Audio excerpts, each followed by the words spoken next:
love this team, and I can see why Mike loves his job so much. What a fantastic support group. Yuri and Derek and Tracy and Eric just making sure every single piece of this show comes off perfectly. Whether you're watching on the Salem News Channel or you're listening to us live from the ReliefFactor.com studios, we are grateful to have you with us. Kevin McCullough, my name, as you just heard. And if you are listening on most of these stations that Mike is on, a good deal of them carry my Saturday night broadcast, 9 p.m. Eastern, called That Kevin Show. And the Salem News Channel also carries it. It's also carried on a television network called Biz TV, and there are a few other radio networks that also pick it up. But I am so honored to have the opportunity to sit in for my good friend Mike Gallagher, who has been nothing but a wonderful friend, a kind of guide in the industry. He's a little bit older than me, so he's shown me some pitfalls to look out for. And I just enjoy a great friendship with him and have for many, many years, and have nothing but the deepest and most profound respect for his ability as a broadcaster. Our phone number is 800-655-6453, 800-655-MIKE. Makes it easy for you. I will take calls on anything that you may have heard us talk about today this hour, if you so wish, but I do want to introduce at least one more subject before we're done today. And that has to do with something that Energy Secretary Jennifer Granholm said in a back and forth with Senator Joni Ernst from Iowa.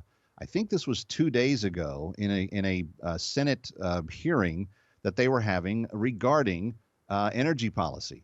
And you may remember Jennifer Granholm. She was the one that was asked, well, what if people, have a hard time affording gasoline? She's, well, go buy an electric car. As most elitists would say, well, just go buy an electric car. Okay, they start in the $60,000 to $75,000 range. I do pretty well as a middle class American. I've got 3 kids. We can't carve out just to go convert our transportation needs.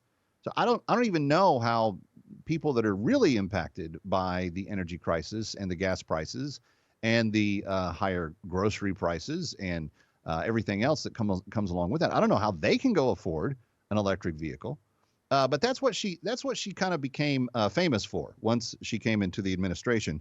Some would say infamous. But let me just give you the latest from Jennifer Granholm, because and I believe we have a cut 13. I believe that we have a little sample of exactly what her response was when Senator Joni Ernst asked her a very direct question about the future of our military. Take a look.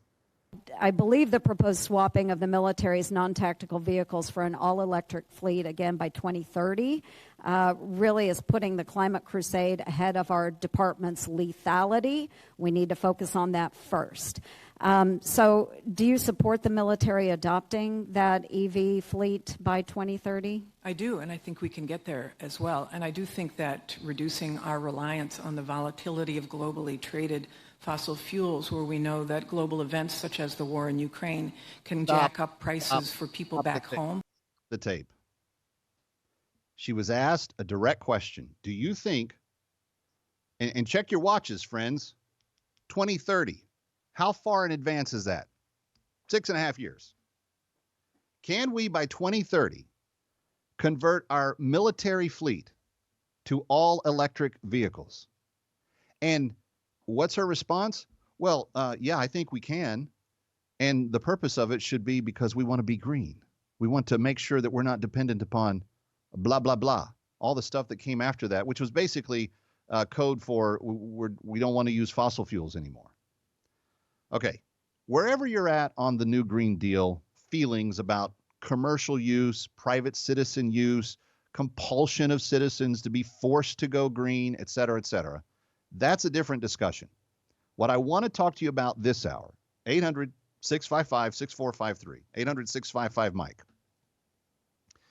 To do this for the military fleet, do you favor it? Do you believe that Secretary Granholm is onto something?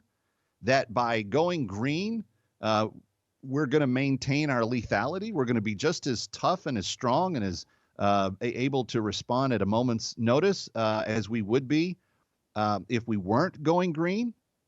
That's what I need to know. Is the idea that Granholm is putting forward here rooted in what's best for our military? Now, full disclosure, I have a bias in this. My brother-in-law is forward active duty Navy.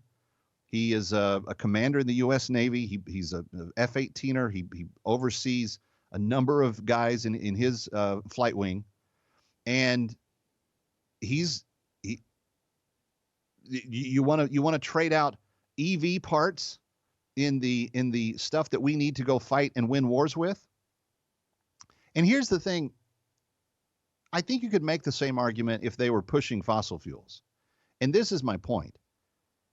There shouldn't be, from my perspective, and I'm willing to hear yours, there shouldn't be any limitations on the energy that our military needs in order to power itself at all.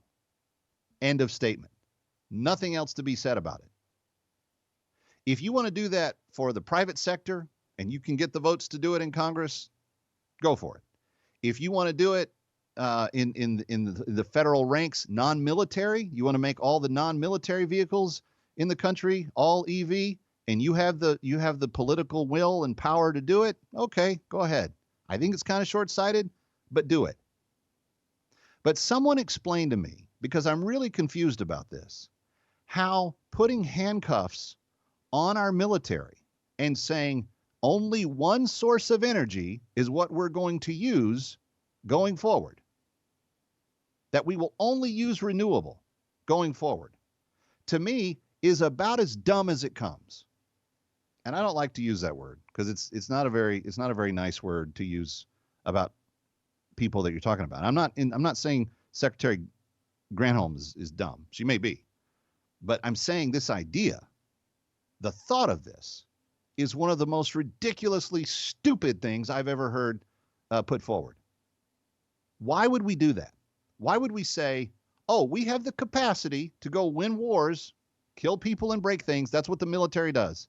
They kill people, they break things. That's what we train them to do. That's all we want them to do, is to go kill people and train and break things. When we are attacked, we need people who are trained to be able to go, you know what? Boom, you're dead. That thing's broken. You can't use it. Ha ha, we win. That's what the military should be doing. That's why they go through such extensive training on how to use very sophisticated weapons. That's why we entrust them with hundreds of millions of dollars in aircraft, because our security depends on it. If we don't have the capacity to burrow through any obstacle, to kill the people that need to be killed, and to break the things that have to be broken, we won't have our own security. People think that I'm some sort of warmonger because I've said this statement, but it doesn't make me a warmonger. It makes me a peacekeeper. If you're a bad dude, if you're a terrorist in the Middle East somewhere, and you want to plot a 9/11, but if you do that, we're going to come kill you, kill all your family, break all your stuff, and do away with you, do you think you're less likely to go ahead and do it? You know what empowers people like that? What empowers people like that is weakness. When a president says, "Oh, don't go hard on China. We have to get along. We have to make sure we don't irritate the Chinese. Let's let the Russians do the intermediary stuff with Iraq and Iran and the nuclear deal. We don't need to get involved with that." When we take this inexplicable passive approach to world events and say, well, we're just going to stay in our little corner and nothing will bother us, and we're not going to say that we have a military that can kill people and break things. We're just going to say, well, those are good people that serve their country in uniform. Friends, I don't know where this lady came from, this Secretary Granholm. But to me, she's just so patently wrong here.